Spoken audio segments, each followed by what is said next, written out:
Wednesday of ninth week, Feast of St. Charles Lwanga and Companions. A reading from the second letter to Timothy.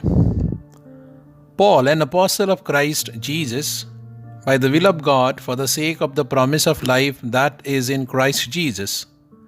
To Timothy, my beloved child, grace, mercy, and peace from God the Father and Christ Jesus our Lord. I am grateful to God, for whom I worship with a clear conscience, as my ancestors did.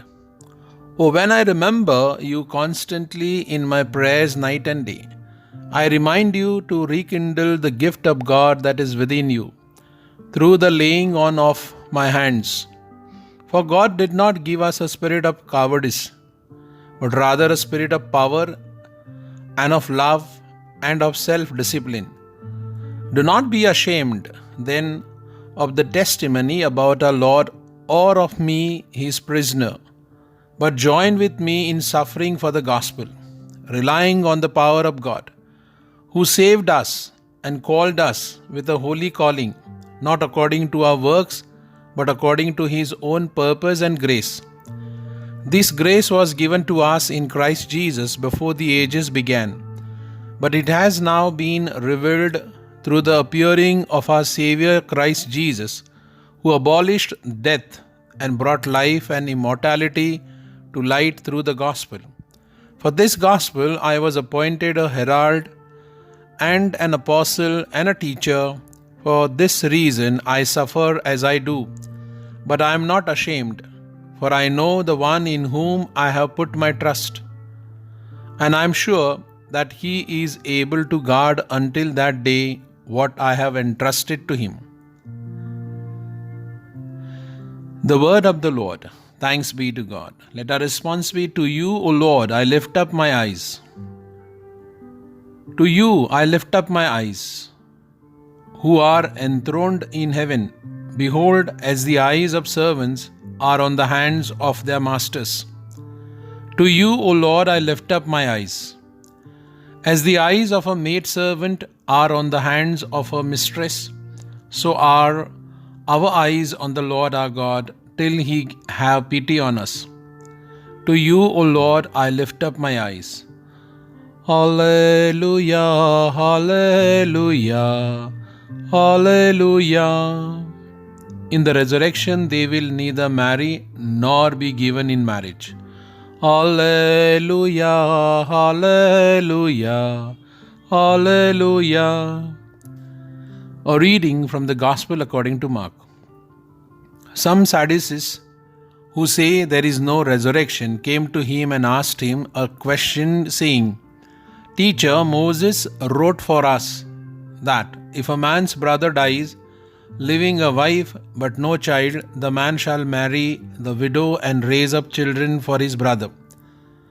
There were 7 brothers. The first married and, when he died, left no children, and the second married her and died, leaving no children, and the third likewise.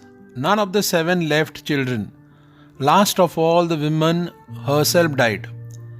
In the resurrection, whose wife will she be? For the 7 had married her. Jesus said to them, Is not this the reason you are wrong, that you know neither the Scriptures nor the power of God? For when they rise from the dead, they neither marry nor are given in marriage, but are like angels in heaven. And as for the dead being raised, have you not read in the book of Moses, in the story about the bush, how God said to him, I am the God of Abraham, the God of Isaac, and the God of Jacob. He is God not of dead, but of the living. You are quite wrong. Gospel of the Lord. Praise to you, Lord Jesus Christ. One of 22 Ugandan martyrs, Charles Lwanga, is a patron of youth and Catholic action in most of tropical Africa. He protected his fellow pages aged 13 to 30th from the homosexual demands of the Bagandan ruler Mangwa.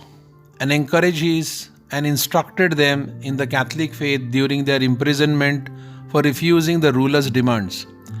Charles first learned of Christ's teaching from two retainers in the court of Chief Malungunga. While a catechumen, he entered the royal household as assistant to Joseph Mukaso, head of the court pages. On the night of Mukaso's martyrdom for encouraging the African youths to resist Mangwa, Charles requested and received baptism.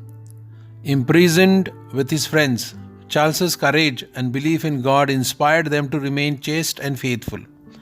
For his own unwillingness to submit to the immoral acts and his efforts to safeguard the faith of his friends, Charles was burned to death in Namugongo on June 3, 1886 by Mangwa's order.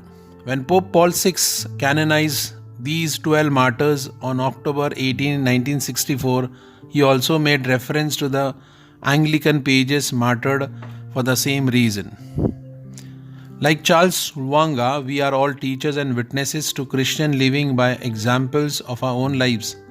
We are all called upon to spread the word of God, whether by word or deed, by remaining courageous and unshakable in our faith during times of great moral and physical temptation.